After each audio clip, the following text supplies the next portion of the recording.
The film opens with an egg yolk getting injected with an unknown substance, which makes the yolk clone itself.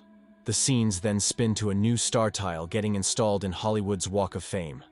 The star belongs to an Academy Award-winning celebrity named Elizabeth Sparkle, best known for her aerobic TV show. Soon, the buzz for Elizabeth dies, and people walk all over her star, or throw their food unintentionally without noticing it until one day it cracks. In the next scene, we see Elizabeth herself shooting an episode of her aerobic TV show. Once she's done with the shooting, she walks out, sweating and feeling the need to pee. Everyone keeps wishing her a happy birthday in the hall, revealing that she's turned 50 years old. She sees a sign on the women's toilet that says out of order, so she goes to the men's toilet, where her producer, Harvey, shows up by chance. She overhears him talking to someone on the phone, begging to find Elizabeth's replacement since she's grown old. Worried for her diminishing career, she joins Harvey for lunch, but it isn't progressive since Harvey is clear about recruiting new and fresh meat. Disappointed, she drives back home but gets distracted by some workers taking down her billboard and lands in a fatal car crash, but miraculously survives. At the hospital, the doctor declares her healthy and discharges her, but the male nurse with a red mark on his hands can't stand the sobbing Elizabeth, so he stops her for a vertebrae inspection and then hands her the yellow robe, which she puts on before leaving. Outside the hotel, she checks the pockets and finds out a flash drive with an anonymous phone number and the word substance. There's also a note from the nurse, mentioning that it really helped his life. There, an old man named Fred shows up, pretending to know Elizabeth well. Elizabeth pretends she knows him and awkwardly nods and smiles when he bombards her with good comments about her work and looks. He ends up asking her out to dinner but contradicts himself, thinking she would be busy, so he writes down his number on paper and gives it to her. Elizabeth returns home, where she plugs the flash drive to her TV, which presents a new solution called the substance to attain youth.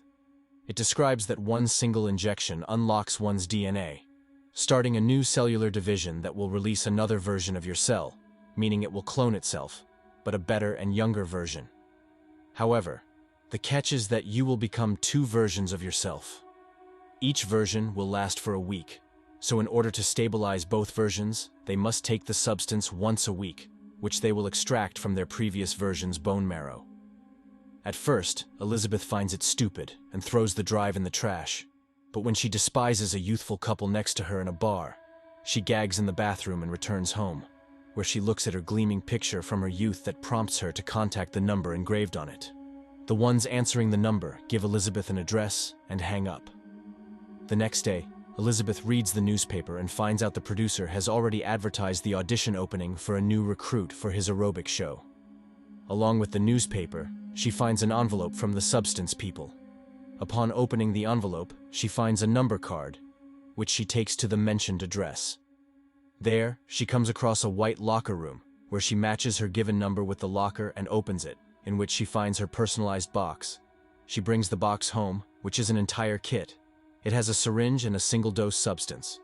Along with it is a stabilizing kit and food for both the versions that there will be. Now, Elizabeth injects the serum and goes to the washroom to notice any difference. Soon, the serum starts working, which causes her to fall to the ground and is struck with a seizure.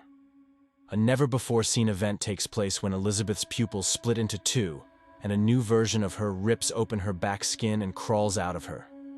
Now, as beautiful as a virgin flower, Elizabeth takes time to admire her new self in the mirror, but when she looks back at her older version, she pukes, which is basically the serum coming out of her.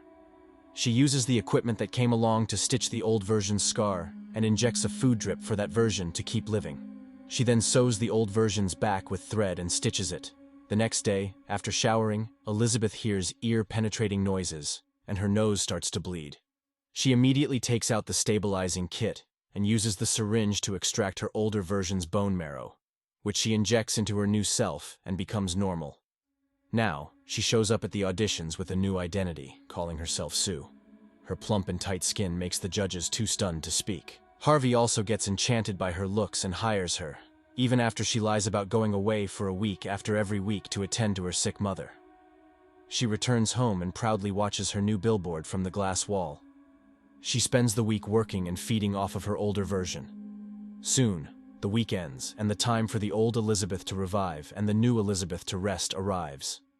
She faints on top of her old version, which finally wakes up in immense pain.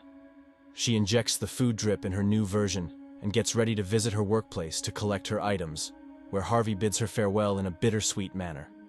She returns home and marks the days on the calendar to mark which days are Sue's and which are hers. The next day, along with the newspaper, she finds a new envelope from the Substance people, updating her that her new stock has arrived, so she goes back to the locker room and fetches the new kit. Now, when Sue returns next week, she breaks her bathroom wall to unlock a new room to hide the older version. Her neighbor hears the commotion and shows up at the doorstep to complain, but becomes a completely submissive simp to see Sue and offers his assistance. She returns and completes the new room. On the weekend, she brings home a guy to mate and doesn't realize the older version has run out of food. Instead, she extracts her bone marrow to stabilize herself during the mating, in which she feels her vitals falling off of her back, but it's only a fabrication. The next day, Elizabeth wakes up with Sue fallen by her side. Elizabeth notes that one of her fingers has rotten because of Sue's incompetence to keep up with the whole regime. She calls the Substance people, during which the rotting starts traveling down her hand. When she explains that her other version consumed the substance for a little longer and asks for the reversal procedure for her decaying hand, the supplier discloses that what is used by one version will be lost by another, since they're both the same. The next day, she puts gloves on and goes to get the new kit. She stops at a diner, where a wrinkly old man hints that he knows about her substance consumption. It is then she notices the red mark on his hand and figures he's the male nurse that got her hooked up with the substance in the first place. The man creeps her by, asking if her new version has started to eat off of her, so she walks out and bumps into an angry biker. She returns home and finds Fred's number to confirm their dinner date. She gets ready for the date, but Sue's billboard in front of her apartment shatters her confidence, pushing her to try new makeup looks and eventually having a breakdown, during which she devours every item in her fridge. The next day, Sue revives and goes to work, where they find something strange happening to Sue's buttocks on the monitor screen and rewind the footage to see what's wrong. Sue rushes to the bathroom and finds something in her butt cheek, which she pushes to her belly button and uses her fingers to get it out. It turns out to be a chicken piece, which Elizabeth had eaten the previous night. Now, Sue wakes up in the chamber in her bathroom and realizes it was only a dream. She walks out and finds all the messy leftovers and chicken bones Elizabeth had eaten the previous week. She goes to work legit this time and has a word with Harvey, who gives her the opportunity to host the New Year's Eve special show 3 months later because of her good ratings. That week, Sue doesn't switch bodies for more than a week and keeps extracting the bone marrow from Elizabeth in order to stabilize herself for her Vogue cover. When Elizabeth revives days later, she notices a rapid increase in her aging process and becomes horrified. She calls the supplier and asks for a solution, but the only suggestion they make is for her to stop at any time, without hoping for a reversal. She breaks her joint only by sitting, so she fixes it by cracking it.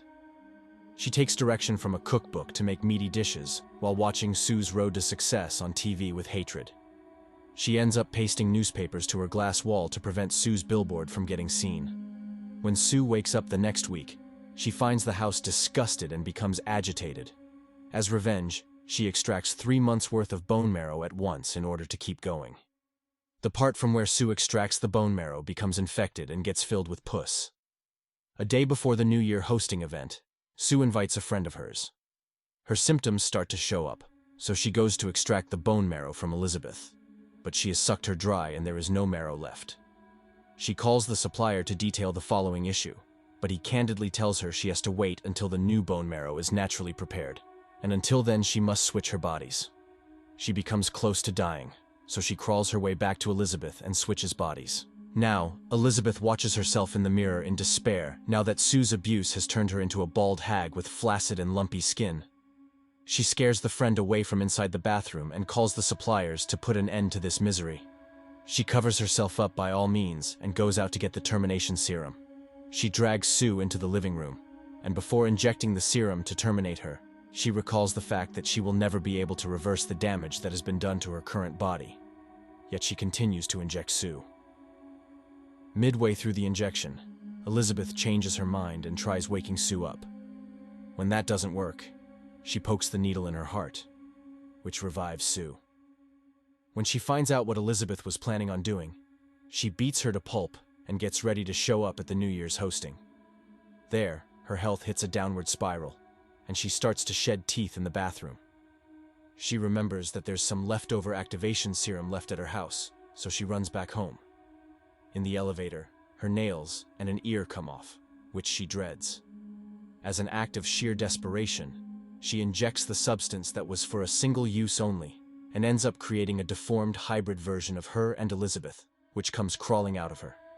That hybrid dresses up as Sue and uses a paper cutout to hide her hideous face before going to the event. There, her mask falls off on the stage, which ensues chaos among a huge live audience.